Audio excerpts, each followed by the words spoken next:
Welcome back to Talk of the Town. Joining us now, we have Travis Wilson, who is our sports news partner, joining us from Wisconsin Sports Network. We're going to talk high school football with Travis. Welcome. How are you? Good, thank you. Excited to have you. As we've had you now a couple weeks, we get to catch up on high school football. Let's talk about week 4. All right, Middleton versus Madison La Follette.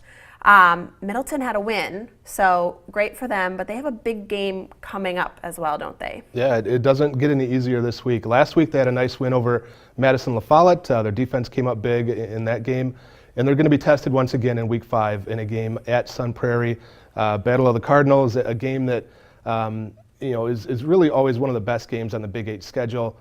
Their defense is going to have to come up big again against that Sun Prairie offense that includes All-State running back Noah Diaz. It's another test right away for the Cardinals. All right. Well, we'll look forward to seeing what happens. I'm sure you will tell us next week. And we talked injuries a couple weeks ago. So it sounds like Edgerton got one of their players back. How did he do in his return, in your opinion? Well, he did quite well. Ricky Williams, who was the state's leading rusher last year, a couple weeks ago we talked about how he had missed a game, kind of surprisingly, with an injury, but he came back full force this week, rushed for over 300 yards, and seems to be right back to his old self, which is good for Edgerton for sure as they try to defend their conference title. All right, and we talk with you a lot about offense, so obviously we want to discuss defense as well. It's critical to the game. Any defensive performances that you really felt stood out in week 4? Yeah, there was quite a few around the area. I mentioned Middleton did a great job in that game, and that win over Madison La Follette, but you got to like what Columbus did in a game that they won 19-0 over Nakusa last week. Held Nakusa to under 50 total yards in the game, obviously got the shutout, and one of the better performances that we've seen defensively in the area. And like you said, sometimes the defense gets a little left out when we start talking about top games and teams and players, etc., but always got to give them a little bit of a shout out here too. Absolutely. And we obviously talk a lot about who wins and loses in these matchups, but score is important too. So anything that stood out to you last week from a score perspective? I was watching scores roll in last Friday night and saw a lot of the Badger Conference and Big 8 scores roll in, and I saw one that really caught my eye, not because of who won, but because of what the score was. DeForest beat Baraboo 6-0 in overtime.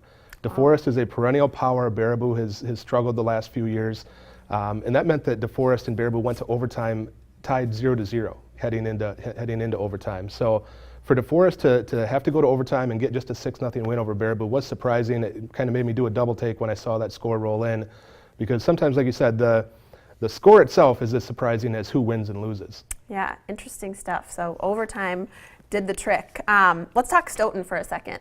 So they've kind of come up as sort of a surprising team as far as where we are so far this far in the season. So do you think, your opinion, does Stoughton have staying power? I think they do. They're off to a 2-0 start in the Badger South Conference. This is a team that hasn't been to the playoffs since 1998, and that was their only playoff appearance in their school history.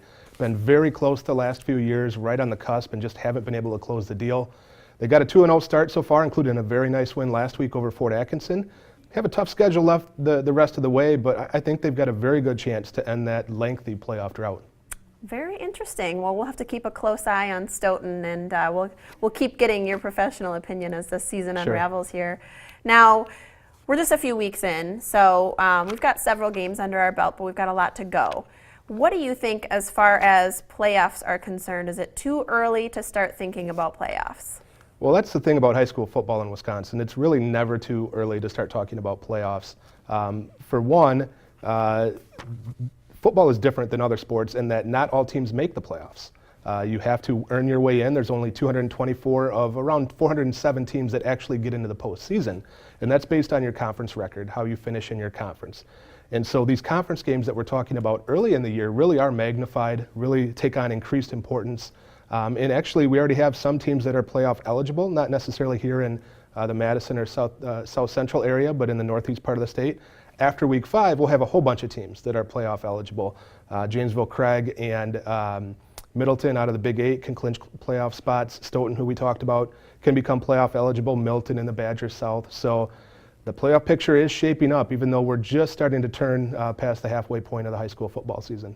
Interesting. Well, it's fun to start thinking about playoffs and who we might see there, and you're our expert, so we're going to check in with you.